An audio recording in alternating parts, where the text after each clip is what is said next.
Hey everybody, and welcome to my N5 series on the SP404 Mark II, where I cover a topic in about 5 minutes. This is session 12.3, and today I want to cover using the SP202 as an effect for the SP404 Mark II. So, just to kind of kick things off, I can play a loop here. This is a pattern, I think, from session 11. This is whatever we had for 11.7, I think.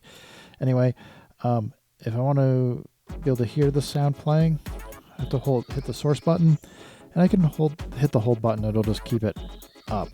Now, a interesting piece of information for the 202 is the pitch, time, and delay effect only work on samples that you've recorded into the 202, so you're not going to be able to use those effects.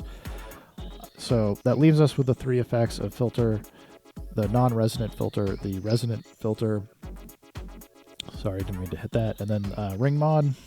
So I have in the past used this for when I'm playing live tracks. It can be fun to have something where you can do a filter sweep.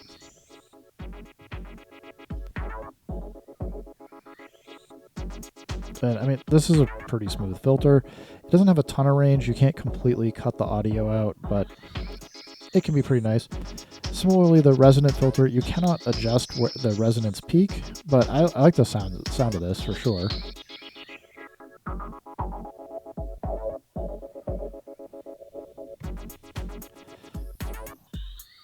So, I don't know, I just bounce around. And you get the ring mod here, if you want to get weird. I know a lot of people hate this. It doesn't work on every sound source, but it can sound pretty good for a second or two just to bring something and have a different sound. So I'll turn this back down. So I think the other thing to know about the SP202, as we mentioned before, is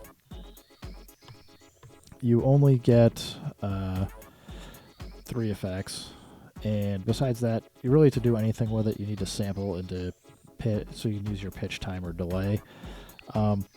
You don't have much sample time either, but I do think that the 202 does offer some interesting sampling options. So I'm going to turn this up a little bit, and we're going to sample at, let's do lo-fi 2. Lo-fi 1, sorry. We don't want to completely crush this, although maybe if we have a minute, I'll do it. So I now have the sample. I don't know that I have it looping 100% correct, but you can hear it is looping. And again, I can filter sweep. I can do pitch now. I mean, this is where I just find the 202 super fun, is like taking like this kind of rich content, pitch shifting it. Sometimes it's fun to pitch it up, but I just always find it pitching down just sounds great. Now, turn that off. You can get some interesting effect with time. I don't always like this.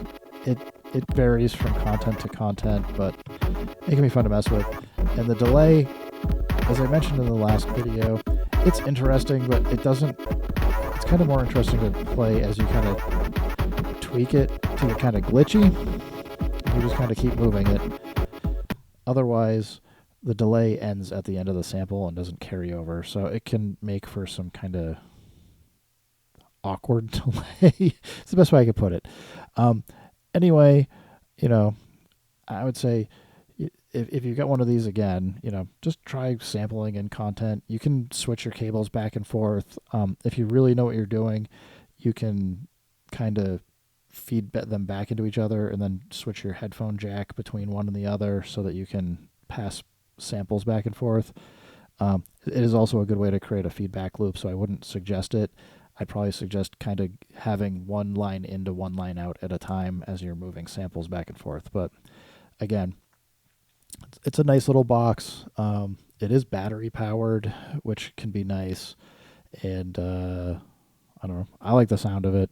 I think it's fun. And just don't bother getting the memory card. It is like the cost of a 202 these days. So anyway, I hope that's it. That's it for me for today, guys. I hope that helped give you guys some information about the 202, and I'll keep going through and doing some of the other SPs as I get to it, and keep making tracks, guys. Have fun. Peace.